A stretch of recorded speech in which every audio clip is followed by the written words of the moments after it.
A legislação nacional, assim como em todos os países, acompanha a internacional referente ao clima, para favorecer as trocas entre países, entre cidades, de compensações e títulos financiadores da economia verde.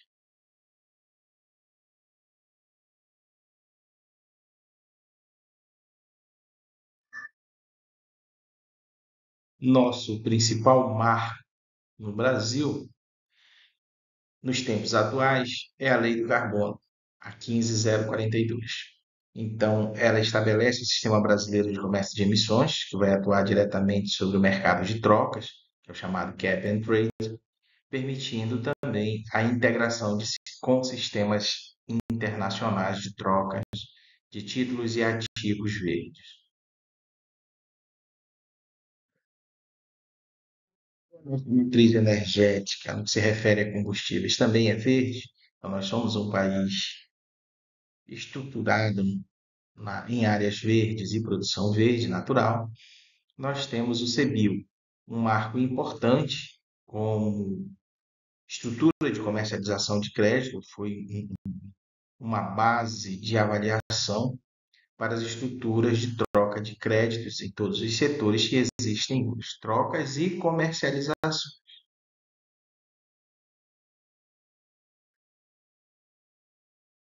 Temos a lei vigente 14.300, que é uma lei federal com base na questão de micro e mini geração para pequenos produtores de energia, que atualmente, ao final desse ano de 2025, quando estamos gravando isso, enfrenta grande pressão dos grandes produtores para que eles percam boa parte dos seus direitos. Contudo, esse setor ele continuará em alta com as estruturas de armazenagem. Então, novas estruturas surgirão e continuarão dando força a 14.300 e 14.304 e várias outras leis que estão substituindo a lei atual ainda vigente.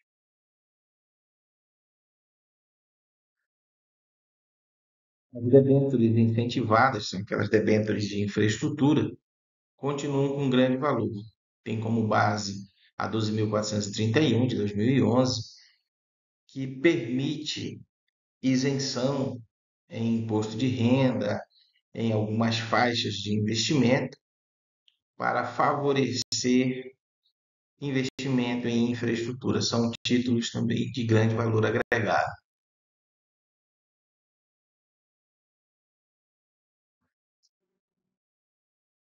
Ele se fortalece com essas questões de incentivo e pela questão de isenção, que representa mais capital circulante sobre esses ativos, favorecendo o ganho de capital para investidores e para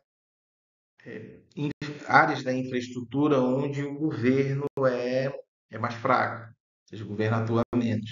Isso vai para a iniciativa privada e é um meio de certificação de ativos. Aqui nós apresentamos uma comparação dessas vantagens e desvantagens em relação às duas leis e suas alterações, diretamente da Ambima. Isso é uma avaliação de um portfólio da própria Ambima, que fala sobre as debêntures de infraestrutura, seus comparativos e as possibilidades de utilização e de sua aplicação. Devem ser observadas pelo setor jurídico de qualquer infraestrutura que você venha a trabalhar e o setor fiscal também. Então, contadoria e jurídico devem estar juntos nessas determinações e emissões. Note aqui que, ao final de tudo, a cobertura ela se aplica para os benefícios ambientais e sociais. Tá? Então, em todos os casos, não foge a nosso tema central, que é ter o social e o ambiental ligado com o econômico. Então, o tripé socioeconomia ambiental, ele se mantém em toda essa estrutura de legislação, como podemos observar aqui.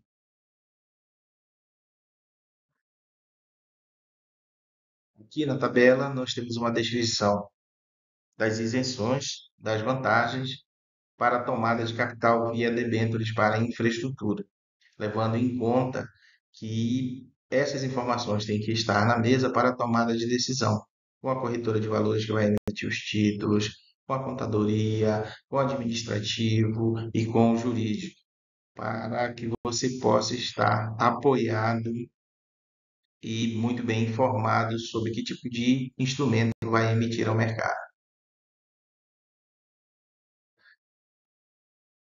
Aqui temos exemplos de caso de algumas infraestruturas que já trabalham com essas emissões de debêntures. São inúmeros os casos no Brasil que podem ser encontrados de forma pública que servem de base para essa tomada de decisão. E os valores que representam em termos de captação e economia. Você vai pesar quanto você vai captar e quanto de economia se tem para quem está investindo. Ele tem que ter uma vantagem.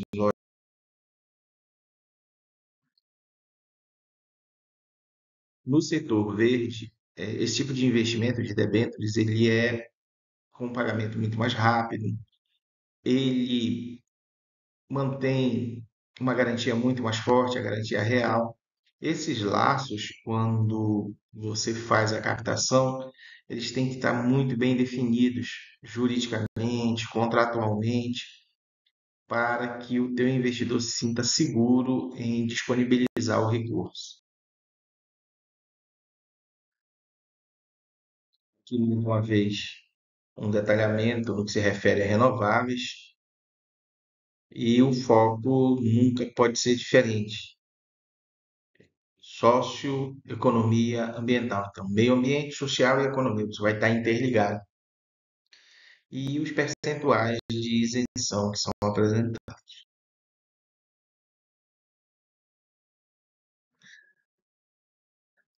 Existe uma legislação para biocombustíveis, como falamos anteriormente, uma política pública chamada RenovaBio, que ainda é muito controversa. A questão de biocombustíveis ainda é muito controversa. Contudo, é usado. É usado e a tendência é que tecnologicamente isso se torne dominante. Então, você está preparado para ter acesso a títulos futuros ou para gerar esses títulos é muito importante nos dias atuais.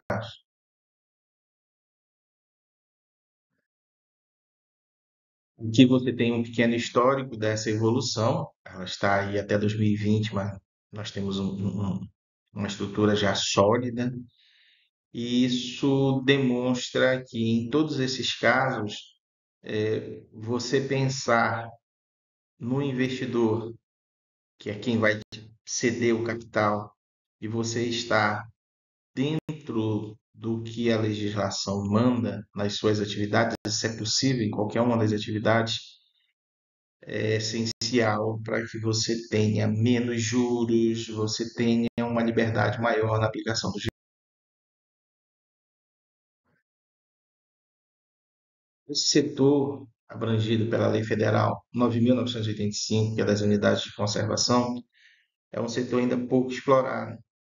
É um setor que tem um grande futuro, que é a questão de compensação.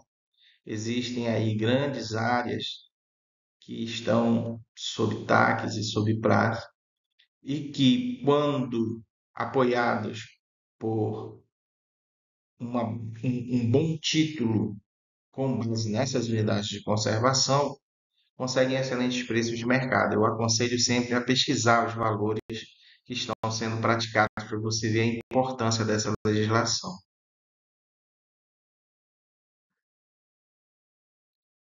Como o mercado é o capital, ele visa lucro. No capital, nas corretoras, na parte comercial, é onde está o maior giro de recursos. Então, você precisa de resoluções, acho que a CVM, o Conselho Monetário Nacional, o CVM, o Banco Central emitem para que coligados possam regular o mercado e impedir abusos. Como você vê aí determinados abusos sobre produtores, sobre quem realmente trabalha na ponta, né, e carrega o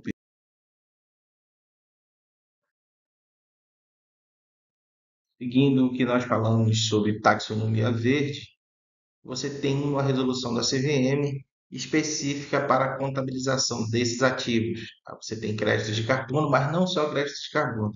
Você tem como contabilizar CBIOS, você tem como contabilizar créditos de carbono, você tem como contabilizar os green bonds, então você tem que seguir o que as normas contábeis dos nacionais, as reguladas, propõem. Não é complicado, não é difícil, basta apenas você estar atualizado. E aqui eu tenho um tema, tá? Que é a BR-SAC, que para o produtor na ponta não interessa muito, mas para quem faz o processo de administração tem que estar ligado, ou seja, essas normas de impedimentos socioambientais já atingem vários produtores, já atingem várias propriedades e várias empresas. Então, quem não tem hoje a socioeconomia ambiental muito bem definida ou não compra títulos de compensação para essa socioeconomia ambiental, acaba tendo que pagar por um crédito mais caro, e é aí que está toda a relação de comercialização, quem tem e quem não tem. Então, quem gera consegue vender para quem não tem, para poder se equilibrar e conseguir estar dentro de uma infraestrutura melhor. A partir daí, nós temos o que nós chamamos de CRAs e CRIs, que é Certificado de Recebíveis Imobiliários e Certificado de Recebíveis do Agronegócio, que também estão regulados. Então, você tem regulamentação linear, né, de forma transversal sobre todos os produtos, para que você possa ter recebíveis, vender o recebível para quem quer investir, e na outra ponta você ter o produto, que é o lastro, que vai gerar o recurso de pagamento para essas debêntures e títulos verdes. Então, o que entender é o seguinte: é impossível hoje, de forma geral, você conseguir, e vai ser cada vez mais difícil, tá se tornando cada vez mais estreito o caminho, para que você consiga acessar crédito sem estar dentro dessas normas de responsabilidade socioambiental. Então você tem social e ambiental, mas ele não vive sem a economia. Então a forma de você interligar é você estruturar bons títulos de acordo com as resoluções e normativas que estão sendo apresentadas aqui. Existem outras, a pesquisa ela é constante, a atualização ela tem que ser constante. Apresentamos aqui um organograma dessa responsabilidade de socioeconomia ambiental, responsabilidade SAC, e os riscos SACs na outra ponta. Então, a interrelação dessas atividades, a regulamentação, a integração dessas infraestruturas de governo e de avaliação, elas são constantes. Qual é o objetivo final? O objetivo final é o bem-estar social. Nós estamos caminhando para uma sociedade de bem-estar social. Queira ou não, à medida que se evolui, você vai nessa direção. E para que isso seja alcançado, é necessário uma regulação com ponto de equilíbrio e órgãos de vigilância constante.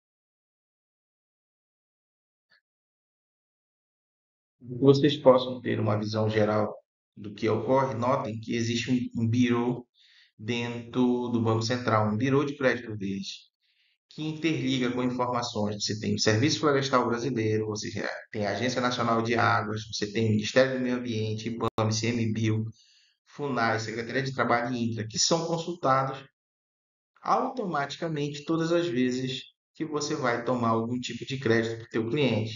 Então, estar atento a essa normatização, a essa integração, favorece a aprovação e tomada de capital mais barato, que é o objetivo final de você emitir um título ou estar em dias com a legislação.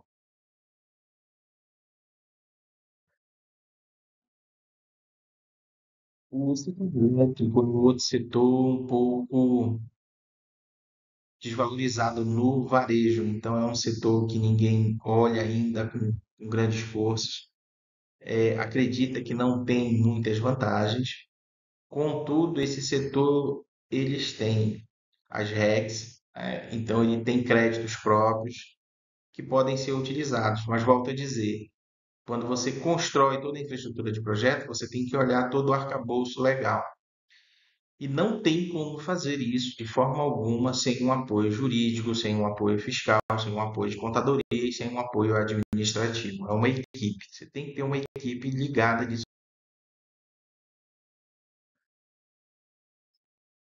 Mais uma vez, nós agradecemos o tempo de vocês e a participação.